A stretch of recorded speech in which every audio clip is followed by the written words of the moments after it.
যেন গৌরের দুটি নয়নতে পতিত পাবনী। পতিত পাবনী হলো গঙ্গার আর একটি নাম।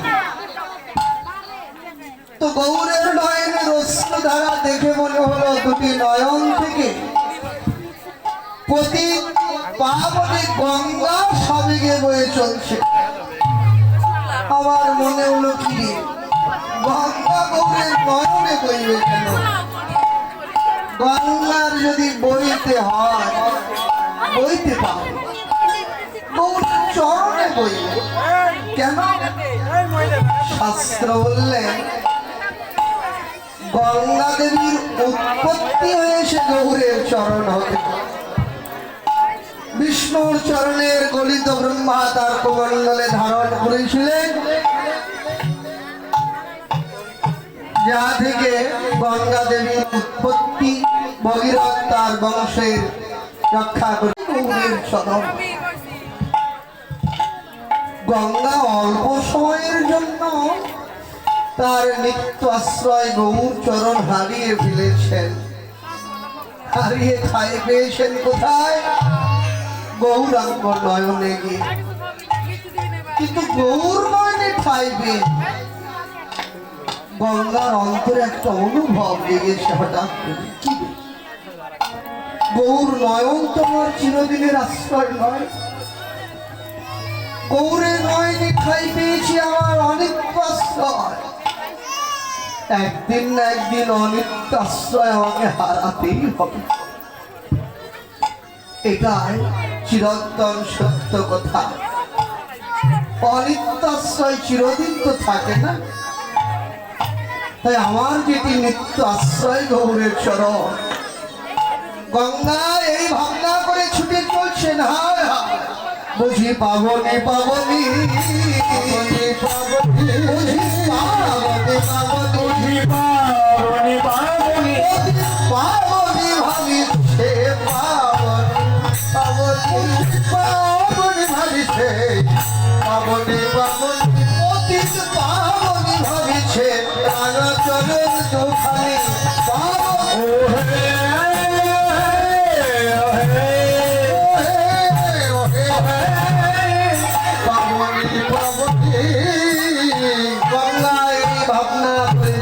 চলছেন গৌরের চরণের দিকে। তো গঙ্গার অন্তরের যে অনুভব, এটা অতীব বাস্তব। ভক্তিশাস্ত্র জগৎকে এটাই জানিয়েছেন, সংবাদ দিয়েছেন। গঙ্গা আজকে সেই সংবাদ দিলেন। এই অনন্ত কোটি জগৎ জীবের ভুলে যাওয়া স্মৃতিটাকে পুনরায় মন্থন করে সবাইকে জানিয়ে দিলেন সেই বিজ্ঞপ্তি। কি?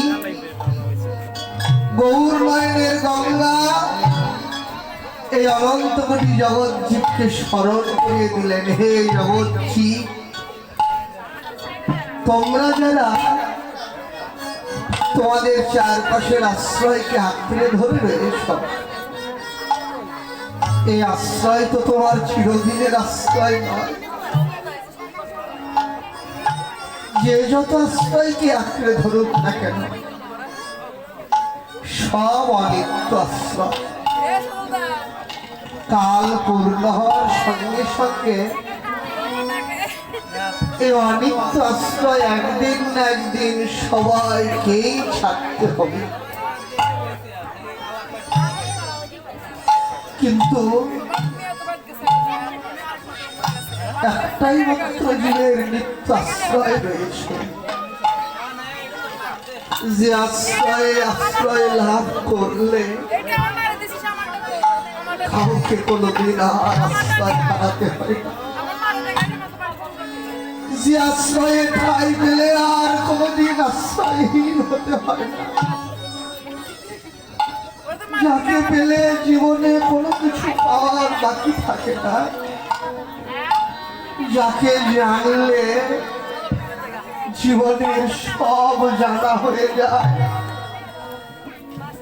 সেটি জীবের নিত্য আশ্রয়। কোন আশ্রয়? ভক্তি শাস্ত্র বললেন জলের শেষ আশ্রয় যেমন সাগর, তেমনি অনন্ত কোটি জগৎ জীবের একমাত্র নিত্য আশ্রয় পরমেশ্বর ভগবান শ্রীকৃষ্ণের শিবাদ পদ্ম বলে। এ আশ্রয় একদিন না একদিন, এক জন্মে হোক বহু জন্মে হোক, বহু বহু জন্মে হোক, অবশ্যই প্রত্যেকটি জীবকে ওই আশ্রয়ে ফিরে যেতেই হবে। মনুষ্য জন্ম একটা উদ্দেশ্য রয়েছে, জন্ম সার্থক করতে। এই ভজন যোগ্য জন্ম সার্থক হয় কিসে? না ভগবান শরণে আশ্রয় লাভ যদি হয়, তবে এই ভজন যোগ্য জন্মের সার্থক,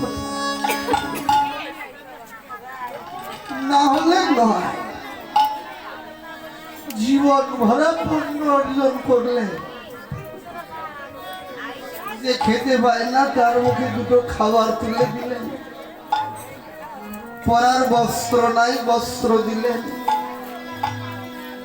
দেবতা পূজা করলেন, ভালো কর্ম করলেন, সৎ পথে চললেন, অনেক পুণ্য অর্জন হলো জীবনে। এই পুণ্য ফলে স্বর্গপ্রাপ্তি হবে জীবন শেষে, কিন্তু স্বর্গ পেয়ে কি লাভ?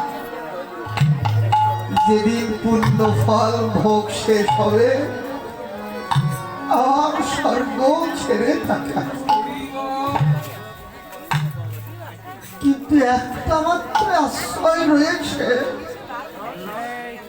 যে আশ্রয় লাভ করলে আর কোনদিন তাকে আশ্রয় হারাতে হবে না। এ জীবনে তার কোন আশ্রয় হারানোর ভয় থাকে না। সে আশ্রয়ে যেতে হবে সবাইকে অবশ্যম্ভাবী, এক জনমে বা বহু জনমে।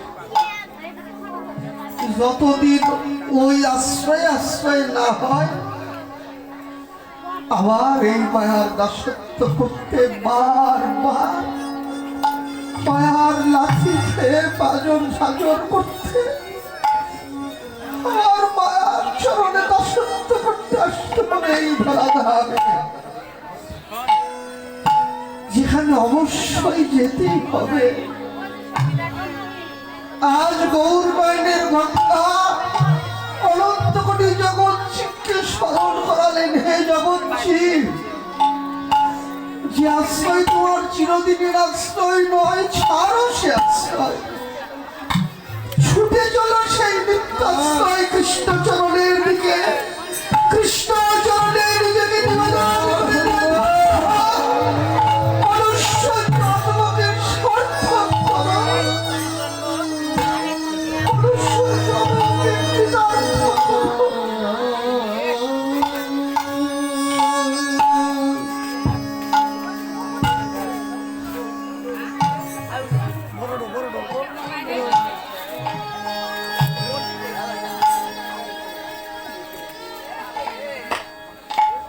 সবাই ছুটে চলো।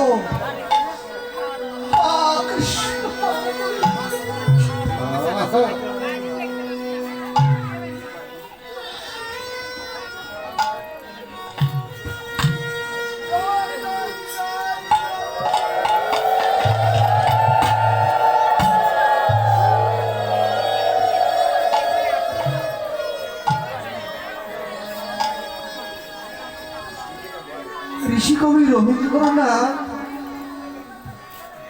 তিনি তার এক কবিতায় এই আশ্রয় তত্ত্বের কথা বলছে। বড় ভাবুক তো, বললেন একদিন এই দেখা হয়ে যাবে শেষ, পরিবে নয়ন পরে অন্তিম নিমেষ। পরদিন এই মতো পোহাইবে রাত, জাগ্রত জগৎ পরে জাগিবে প্রভাত। বলেন হে দয়াময়, হে ভগবান, এত তোমার দয়া, এত তোমার করুণা, করুণা করে এমন যজ্ঞ জন্ম দিয়ে পাঠালে পৃথিবীতে। জন্মের পর নয়ন মেলে যখন তাকালাম, নয়ন মেলে তাকিয়ে পৃথিবীর সব কিছু দেখছি আমি। তৃণ গুল্ম লতা বৃক্ষ, পশু পাখি কীট পতঙ্গ, নদী নালা শিশির বিন্দু মহাসিন্ধু, কত কিছু। কিন্তু হায় হায়, এই দেখা তো আমার চিরদিনের দেখা নয়। একদিন না একদিন এই দেখা আমার শেষ হয়ে যাবে। যেমন করে নয়ন মেলে সেমনি ভাবেই নয়ন বলবে,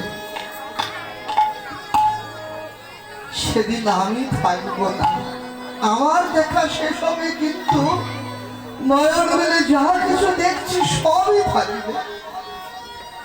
নদী নালা হ্রদ সমুদ্র সবই ঠিক থাকবে, থাকবো না কেবল আমি। কিন্তু আমি তো থাকবো না, যাবো কোথায়?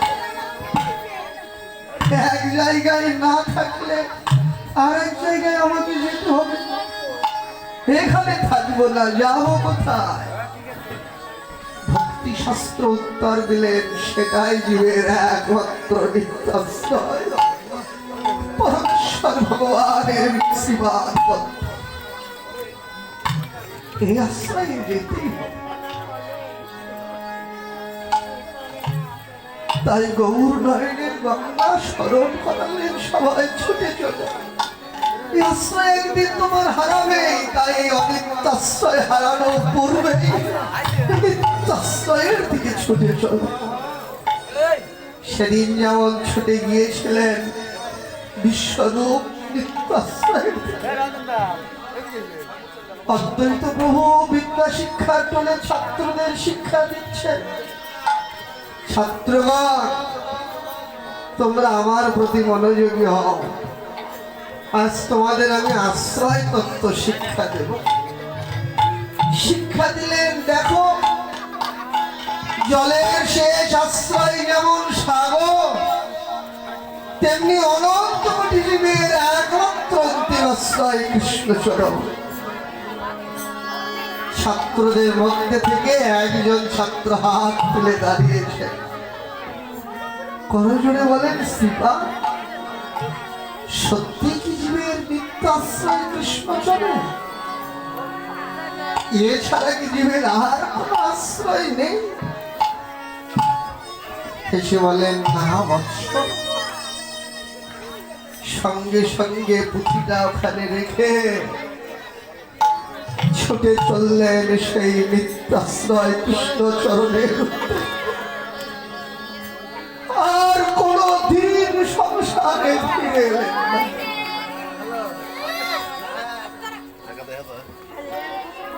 তাই গৌর নয়নের গঙ্গাবাস সবাইকে স্মরণ করা। নদে না নদী বলেন, সাজনীরে কি বলবো সেই রূপের কথা। ভাবলাম কোন কিছু দিয়ে তুলনা করে গৌর ওখানে আস্বাদন করা যায় কিনা। যদিও ভক্তি শাস্ত্র বললেন ভগবানের নাম, লীলা, রূপ, মাধুরী, এমনকি ভাগবতীয় কোনো কিছুর সঙ্গে এই জড় জগতের তুলনা করা, এটা কেবল শুধু অপরাধী না, মহা মহা তুলনা করলেন না। সাধনের নিমিত্তে কেবল উপস্থাপন করেছেন গৌরবের সামনে। এই ভাবনা করে করলেন কি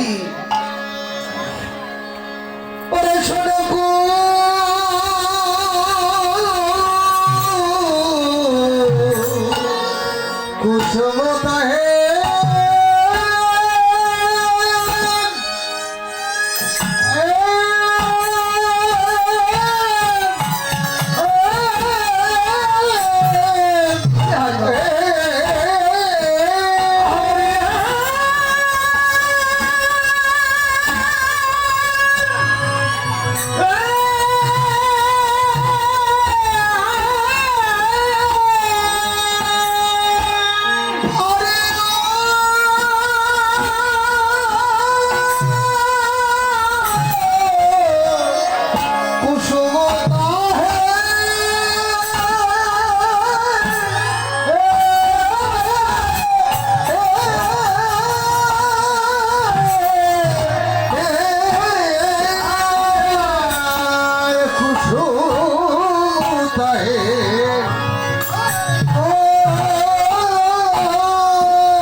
এই শনকুসুমের বর্ণনা দিতে গিয়ে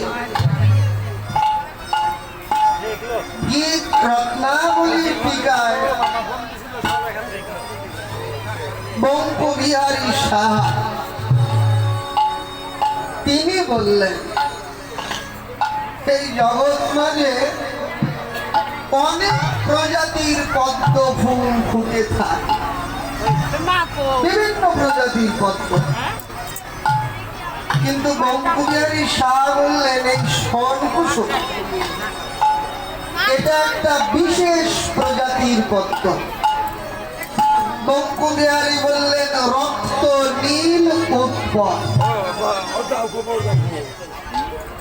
নীল বর্ণ পদ্ম, নীল বর্ণের পদ্ম, তার উপরে আবার রক্তিম বর্ণের আভাযুক্ত, এত মনোমুগ্ধ করে এই পদ্মের বর্ণ। যদি কেউ একবার দেখে, একবার দেখা মাত্র সে মুগ্ধ হয়ে যায়, বিভোর হয়ে যায়। এত মনোমুগ্ধকারী যে শনকুসুমের বর্ণ, সেই বর্ণ আমার গৌরঙ্গ বর্ণের নিকটে বৈষ্ণব কবি বললেন কোন বলি হলে গণনায় করা চলে না। ভাবলেন আর কিছু দিয়ে তুলনা মেলে কিনা, এই ভাব না করে কি করলে প্রাতর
সূর্যদেবের আর একটা নাম।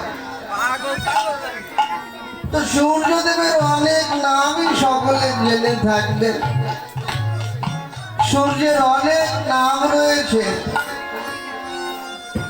তো সাহিত্য দর্পণ বললেন সূর্যের যত নামই থাকে প্রচলিত ভাষায় যে যে নামেই তাকে ছিল, কিন্তু সময়চিত ভাবে সূর্য তিনটি নামে পরিচিত। এক অরুণ, দুই তপন, আর তিন হলো রবি। সাহিত্য দর্পণ বললেন সকালবেলা যখন পূর্ব দিগন্ত চক্রবাল ভেদ করে সূর্য উদয় হয়, টকটকে লাল রাঙা হয়। সাহিত্য দর্পণ বললেন সকালবেলার এই রাঙা সূর্যের নাম হলো অরুণ।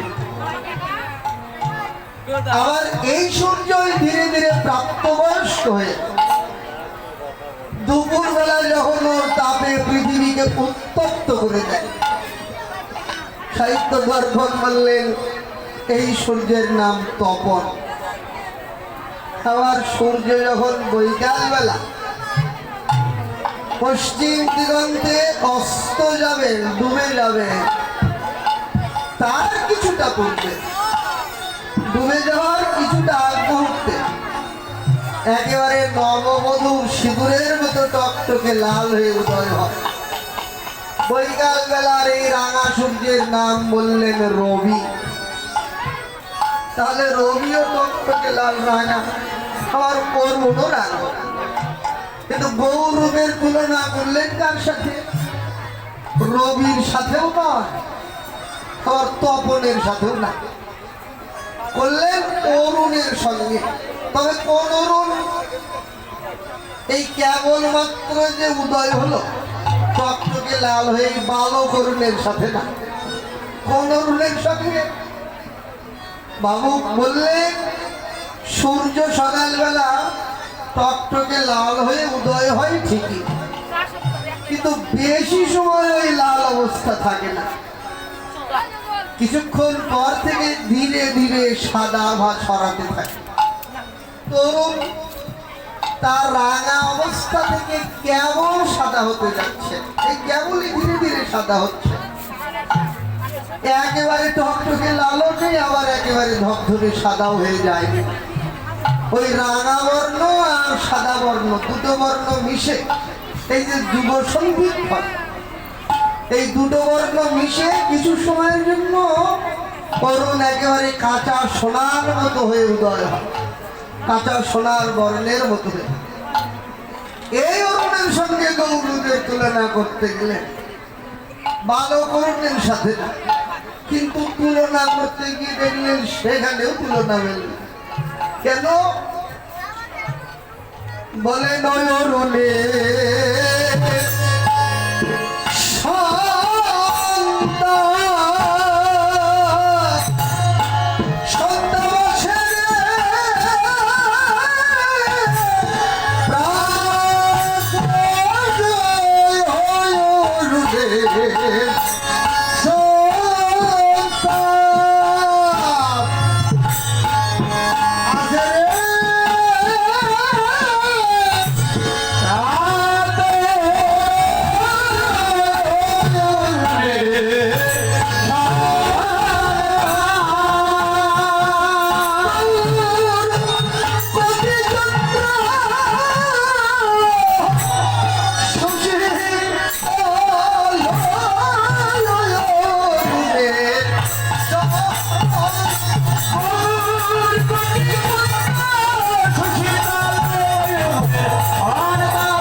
ভাব আছে।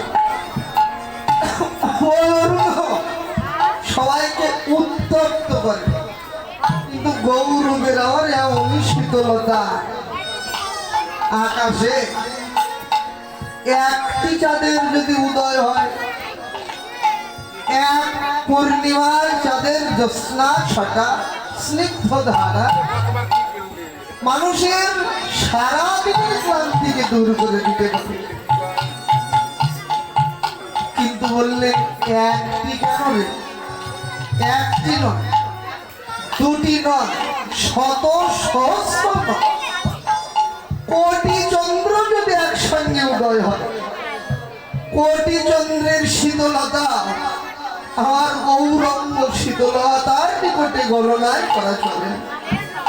বলেন দে কোনো কিছু নেই, গৌরবের তুলনা মেলাতে পারছি না, বড় আবেগ ঘরে বলবেন গৌরবে আমার